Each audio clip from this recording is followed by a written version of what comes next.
Bonjour à tous et bienvenue dans ce nouvel épisode de Rencontre avec. Aujourd'hui, c'est le pilote français Norman Nato, âgé de 32 ans, originaire de Cannes dans les Alpes-Maritimes, courant avec une Porsche 963 de l'équipe Jota en WEC qui s'y colle. Avec lui, j'évoquerai son programme très dense de pilote entre le WEC, la Formula I et le programme de développement Mission H24, ainsi que les sensations de pilotage que l'on peut ressentir en ville. Je tiens à remercier l'ensemble de l'équipe Jota pour cette interview. N'hésitez pas à vous abonner à la chaîne et à me rejoindre sur mon compte Instagram. N'hésitez pas non plus à laisser un commentaire sous cette vidéo, ce sera un plaisir d'échanger avec vous. Bonne vidéo à tous!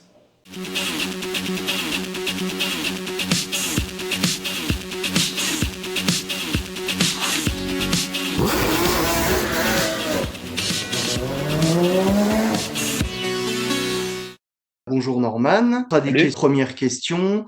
Tu as pu rouler plusieurs fois à Monaco et même y gagner en Formule Renault 3.5. Comment on gère un week-end comme celui-là à Monaco? Ouais, c'est Monaco, c'est toujours un peu spécial pour tous les pilotes, parce qu'il y a beaucoup plus à faire à côté marketing, côté média, côté surtout aussi pour mon cas, je suis originaire de Antibes, donc forcément t'as la famille, les amis qui veulent venir. T'as aussi en général les partenaires qui s'il y a une course où ils veulent participer, c'est Monaco. Donc en fait c'est surtout sur cet aspect-là où il y a beaucoup plus d'énergie qui de ton temps qui est prise et justement il faut réussir à trouver la limite entre euh, être efficace, pas non plus arriver à la course et être entre guillemets mentalement usé parce que c'est très facile de le faire d'être dans cette situation-là à Monaco et c'est un peu comme Le Mans, c'est un peu pareil au final, sauf que Le Mans c'est pendant une semaine et Monaco c'est plus court mais c'est hyper intense parce que bah, par exemple cette année en Formule I tu commences déjà les événements marketing le mardi, sachant qu'on roule pas avant le samedi, donc ça fait presque 3 jours, toute la journée de. Donc attention, c'est pas, on se plaint pas, mais pour répondre simplement à la question, c'est des choses en fait qu'il faut gérer et faire gaffe de réussir au final à garder le bon objectif en vue, qui est d'être performant le jour J. Et c'est le plus compliqué, c'est être vraiment avoir toute son énergie pour rouler et pas trop en dépenser en début de semaine, quoi. C'est pas compliqué, c'est juste de l'organisation, de la gestion. Et avec au fil des années, tu t'apprends à mieux gérer ça. Il y a des années, la première année que j'ai fait Monaco, forcément, ben, tu te fais un peu piéger comme tout pilote qui fait pour ses premières fois Monaco, justement sur les aspects que j'ai pu citer. Mais voilà, moi pour ma part, la deuxième année où je fais Monaco, c'est l'année où je la gagne en 3 litres 5. Donc après, c'est aussi une des courses où voilà, tu es obligé de faire bah, tout ce que j'ai cité. Et honnêtement, c'est un plaisir de le faire. C'est Monaco, ça fait partie du jeu. Et honnêtement, c'est tous les ans, tu sais à quoi t'attendre et c'est juste top. Est-ce que tout justement, tu as une préparation différente dans ton pilotage quand tu roules à Monaco? Non, pas du tout. Non. Honnêtement, c'est un des circuits qui est, j'ai envie de dire, en ville, euh, le plus simple à apprendre dans le sens où en fait, je sais pas si ça aide ou pas, mais dans ton enfance, que ce soit sur la PlayStation, tu as toujours joué. En fait, on a tous joué un moment à Monaco. En fait, quand tu arrives, le circuit, tu as l'impression déjà de le connaître par cœur. Le plus impressionnant, en fait, c'est juste d'y être et de dire, ah ouais, je suis vraiment à Monaco. Après, Ouais. pilotage pur, tout est parfait. En fait, les vibreurs sont bah, ce que tu peux trouver de mieux en termes de vibreurs. L'asphalte est refait tous les ans sur certaines parties, mais même s'il y a des parties qui sont pas refaites, il a été refait l'année d'avant, donc c'est pas bosselé. Ouais. Les Marshall font un super boulot. Euh, ouais, tout est parfait. Donc en pilotage, honnêtement, le plus dur, c'est réussir à faire le tour parfait dans le sens où même si tu l'as fait 7 fois par rapport à un pilote qui l'a fait où c'est sa première fois, comme j'ai dit, c'est tellement entre guillemets un circuit où tu arrives à t'adapter rapidement que le plus dur, c'est de sortir, de rouler à 120% à Monaco parce que tu sais que si tu roules à 100, ça sera pas assez parce que ça va être très très très serré.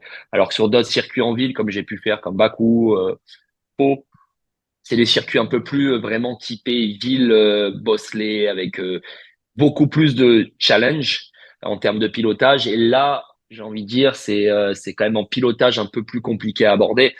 Monaco, c'est tout l'aspect autour, comme j'ai dit, et le fait d'être capable tous les virages d'exploiter en fait à 100% la piste. Tu dois être au ras vraiment des rails à tous les endroits, alors que dans certains circuits en ville, je dirais que c'est un peu moins le cas. Et tout justement, les sensations que tu dois avoir en roulant en qualification, que ce soit en Formule I ou dans d'autres catégories quand on est à Monaco, ça doit être incroyable entre les rails, justement à 120%. Tu t'en rends pas compte sur le moment, honnêtement, tu es tellement concentré.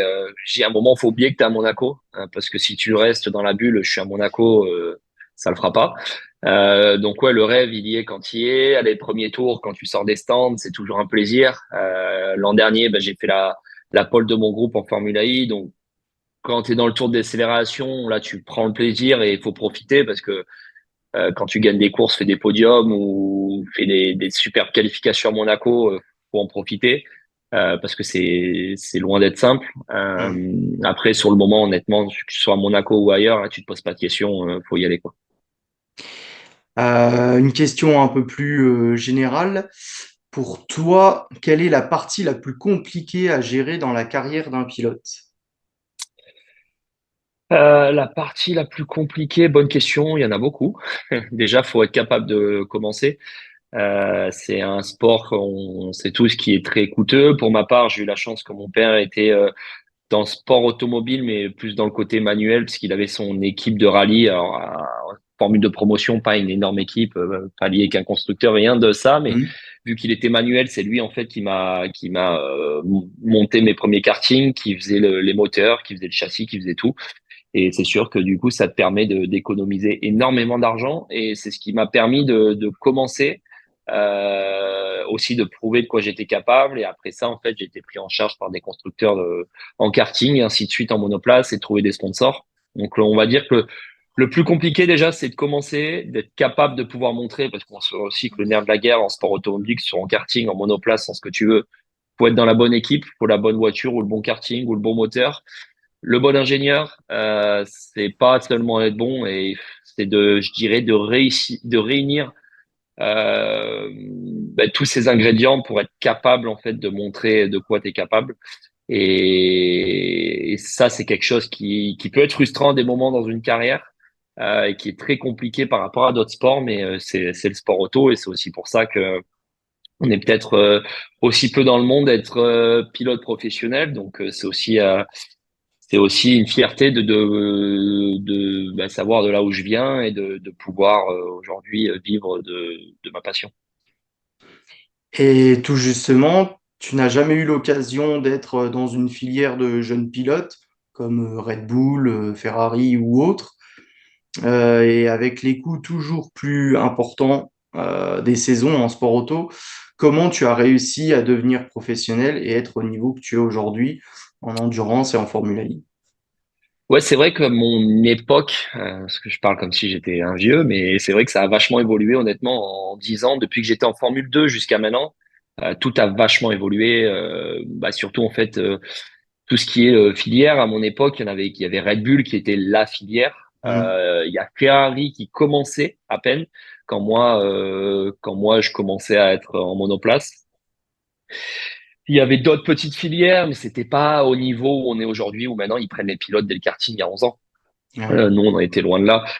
Il y a Nicolas Todd, que je connais bien, puisque il manageait Jules Bianchi, qui était mon meilleur ami, et Charles.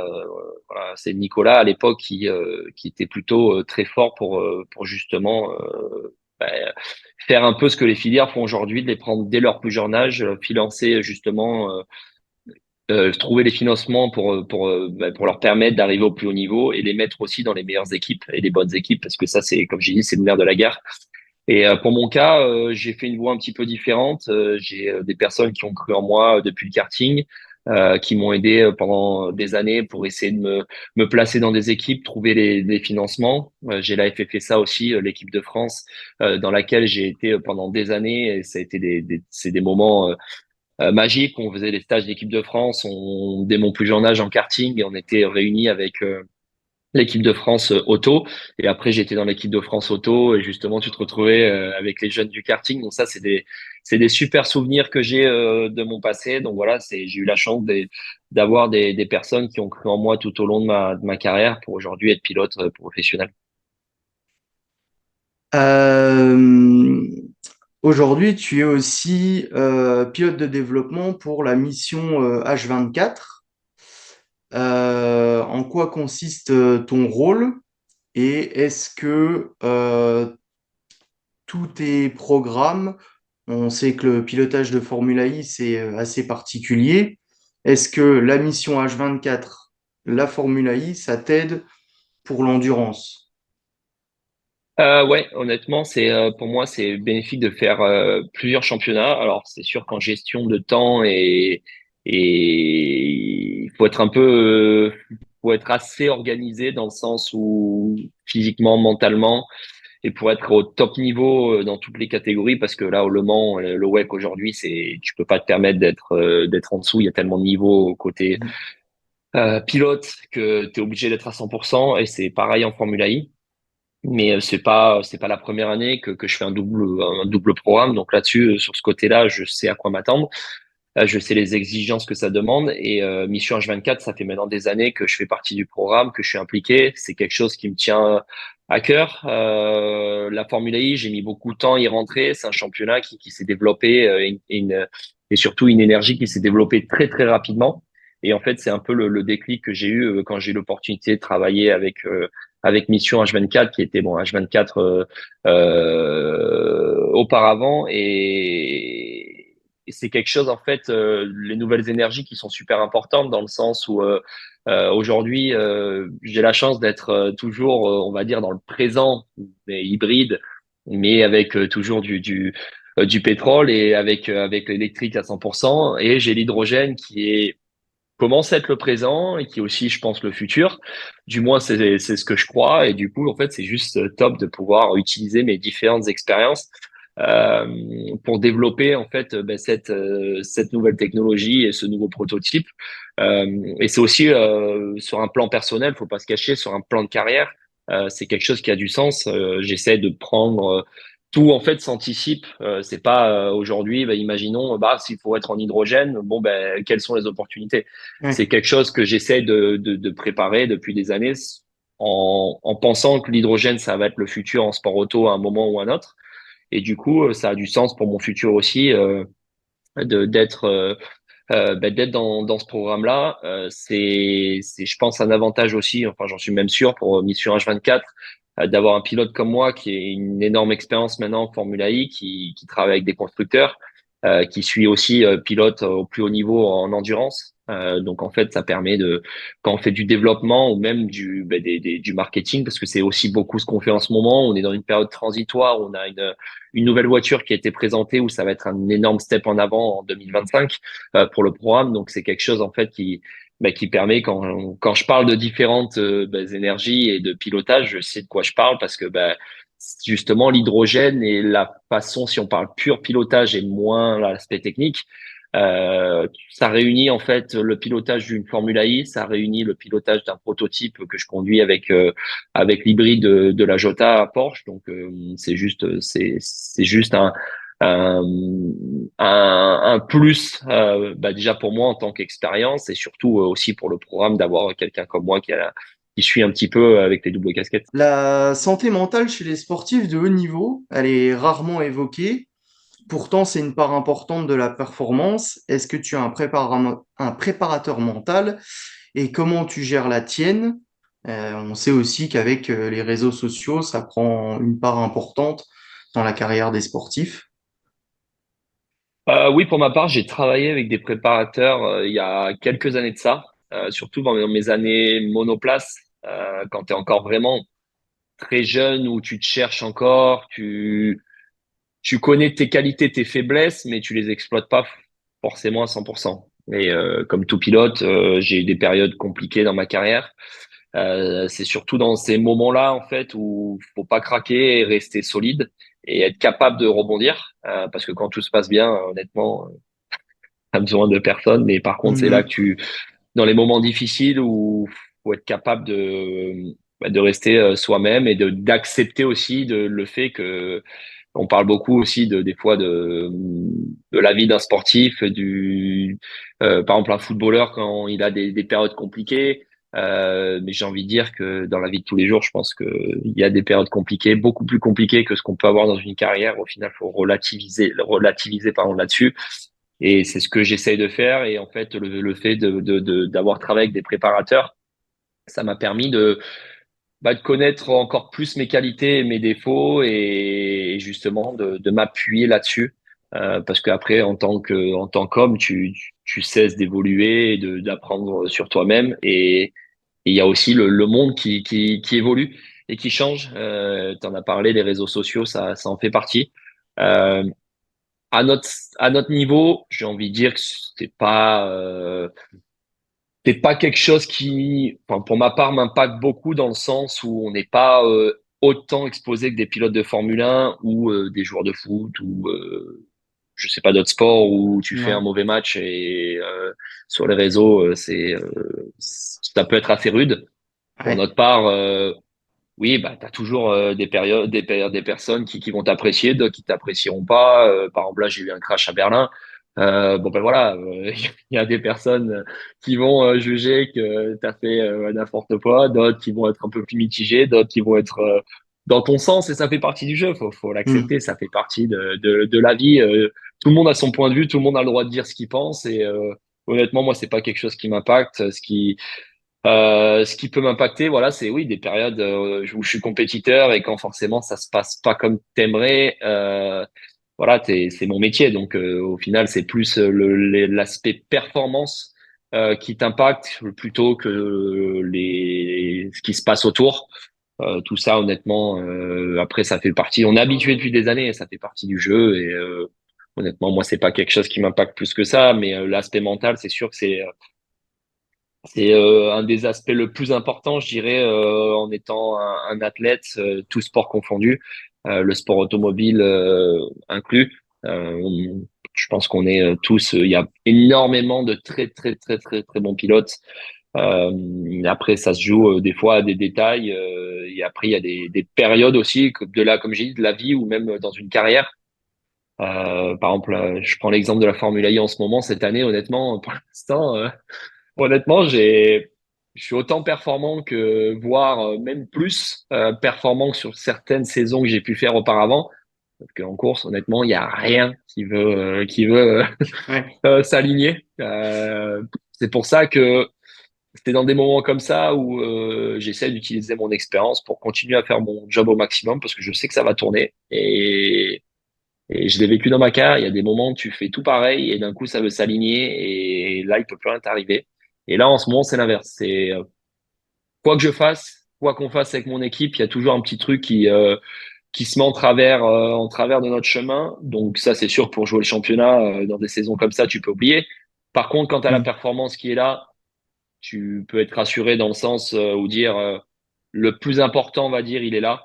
Et c'est qu'une question de temps et c'est qu'une question de quand ça va s'aligner parce que ça reste un sport où, comme je l'ai dit, il n'y a pas qu'un facteur. Il faut être bon, il faut avoir la réussite, il faut avoir la bonne voiture, il faut faire la bonne stratégie, il faut avoir voilà toute une équipe autour, des partenaires aussi qui nous permettent de faire ce qu'on fait aujourd'hui. Donc déjà la base elle est là, la performance elle est là. Je l'ai encore prouvé en qualification, par exemple à Berlin par rapport à mon coéquipier qui est champion en titre dans son équipe. Toute l'année, Mhm. on part à côté en qualification. Donc, je pense qu'il n'y a pas beaucoup de monde. Enfin, il y a les personnes qui savent, ceux qui étudient en détail de quoi je suis capable. Mais dans les bons moments, quand on donne la voiture, faut savoir l'exploiter. Et jusqu'à maintenant, c'est ce que j'ai su faire. Et quand la voiture elle fonctionne pas non plus, ben faut pas craquer. Et j'ai su faire aussi parce que bon, comme j'ai dit, la bonne benchmark en Formule I, par exemple, c'est mon coéquipier qui est champion en titre dans son équipe. Et si tu regardes en détail les qualifications, je pense qu'on doit être à 50-50 en qualification de qui a battu l'autre. Donc, je pense que c'est quand même plutôt une bonne performance là-dessus. Après, en termes de Mhm. points, il est devant. Mais honnêtement, c'est pas de la performance. Donc voilà, voilà, ça fait partie du mental. C'est frustrant parce que quand tu rentres chez toi, forcément que ça t'impacte dans ta vie de tous les jours. Mhm. Mais voilà, j'essaye justement, chacun a sa façon de faire et de gérer différemment son temps. et de gérer entre les courses, sur les courses, de comment se préparer. Donc voilà, moi j'ai ma façon de faire et j'essaye d'être le plus performant possible là-dessus aussi. Il y a encore quelques années, on pouvait entendre que l'endurance se destinait plutôt à une deuxième partie de carrière pour les pilotes. Ce n'est plus le cas aujourd'hui, où très tôt certains pilotes font le choix de l'endurance. Pour toi, qu'est-ce qui t'a attiré dans l'endurance? Moi, ça m'a attiré depuis des années. Après mes années monoplace où la Formule 1, ce n'était plus un objectif qui était réalisable. Comme j'ai dit, pour moi, à un moment, le but, je sais d'où je viens, c'est d'être réaliste et de dire qu'est-ce qui est pour ma carrière bon et surtout dans quoi je serai performant et dans quoi je serai heureux aussi. Parce que potentiellement, il y a des choix de carrière que j'aurais pu faire différents ou dans d'autres catégories, dans d'autres pays qui m'attiraient pas forcément. Et si tu veux être à 100%, il y a un moment, il faut que tu sois aussi heureux dans ta vie de tous les jours. Donc, l'endurance pour moi, c'est quelqu'un où j'ai toujours les sports collectifs, c'est quelque chose qui m'ont toujours plu. J'ai fait du basket dans le passé, j'ai toujours aimé justement cet esprit un peu compétition mais collectif. Et l'endurance, c'est exactement ça. Donc c'est quelque chose, un championnat de très haut niveau dans des voitures qui sont magnifiques. Quand tu arrives aux 24 heures du Mans, tu as vraiment des fans, des connaisseurs. Donc ça fait toujours plaisir. Donc tout ça réuni, pour moi, fait que l'endurance était une voie qui était quand même, qui était une priorité, malgré que je fais de la Formule I aussi. En fait, comme je l'ai dit, là, il y a une histoire aussi d'âge dans le sens où j'ai toujours voulu faire de la monoplace jusqu'au maximum que je pouvais en faire, mais j'ai jamais mis de côté l'endurance. Et c'est pour ça que quand j'ai eu l'opportunité avec Jota cette année de rentrer en hypercar, honnêtement, j'ai fait Jota a fait un effort mais pour me prendre dans ce programme, dans le sens où on savait d'entrée de jeu qu'il allait avoir un clash pour Spa, mais dans un sens, c'est une course de 6 heures où tu sais que tu peux faire à deux pilotes. Mais Ouais. pour une équipe, pour tes sponsors, de dire, bon, il y a un pilote qui fera pas une course sur le papier, on va dire que c'est pas l'opti. Mais avec Jota, voilà, on avait vraiment une envie de travailler ensemble. On se connaît depuis des années. J'avais jamais piloté pour eux, mais on s'est battu depuis des années l'un contre l'autre en LMP2. Et là, moi, je connaissais aussi quand même très bien l'équipe. J'ai des amis comme Antonio Félix d'Acosta, comme Wood Stevens et d'autres qui ont piloté là-bas. Et je sais la façon dont ils travaillent, je sais la façon dont je travaille. Donc, c'est une équipe, je savais qu'elle allait me convenir à 100%. Donc, Jota a fait un très gros effort pour me mettre part à ce programme-là. Et moi, j'ai fait aussi un effort financier de mon côté pour que ce soit réalisable dans les conditions où voilà, j'avais déjà signé mon contrat en Formule I, donc mon contrat prioritaire contractuellement était déjà signé en Formule I, donc en fait c'est pour ça que je pouvais pas m'engager à temps plein avec Jota, mais on a réussi à trouver justement ce compromis parce qu'on avait vraiment l'envie de travailler ensemble. Comme j'ai dit, moi l'endurance tous les ans, la priorité dans n'importe quelle condition, c'était de faire le Mans. Je l'ai fait depuis que du moment que je suis rentré en endurance, j'ai pu faire le Mans toutes les années dans de bonnes ou moins bonnes conditions. Mais honnêtement, ça a toujours été, quand je dis moins bonnes conditions, c'est qu'il y a des éditions où tu sais que t'as pas l'équipe pour jouer la gagne, t'as pas l'équipe pour jouer l'équipage pour jouer la gagne non plus, mais tu prends de l'expérience, il faut y être et pour la suite de ma carrière, c'est quelque chose qui paiera il y a un moment. Et comme je l'ai dit, c'est voilà, moi ma carrière, c'est l'endurance. Et aujourd'hui la monoplace avec la Formule I, il y a le projet hydrogène aussi. Donc non, c'est juste top d'être au plus haut niveau dans deux championnats complètement différents et dans le futur, j'espère aussi en hydrogène qui va arriver, je pense rapidement. Aujourd'hui, pour l'instant, il n'y a pas encore de compétition pour mon cas qui sont prévues, mais voilà, tout ce que je fais aujourd'hui, bien évidemment, c'est pour un moment piloter en hydrogène aussi. Donc voilà, non, c'est comme tu as pu le dire, c'est pas un choix de dire, c'est pas parce qu'aujourd'hui contractuellement j'ai un contrat prioritaire en Formule I, ça c'est juste des formes contractuelles que je mets l'endurance de côté. C'est pas du tout le cas. Je fais toutes les semaines des meetings avec Jota justement pour qu'on évolue la voiture, l'équipe, les pilotes. En fait, non, c'est à 100% sur chaque programme. Il y a rien qui est délaissé et puis bon, c'est une chance de pouvoir faire les deux. Merci beaucoup, Norman. Je te souhaite tout le Avec meilleur pour la plaisir. suite. C'est gentil, Merci merci pour ton beaucoup. temps. Avec plaisir. Merci, à la prochaine. Merci.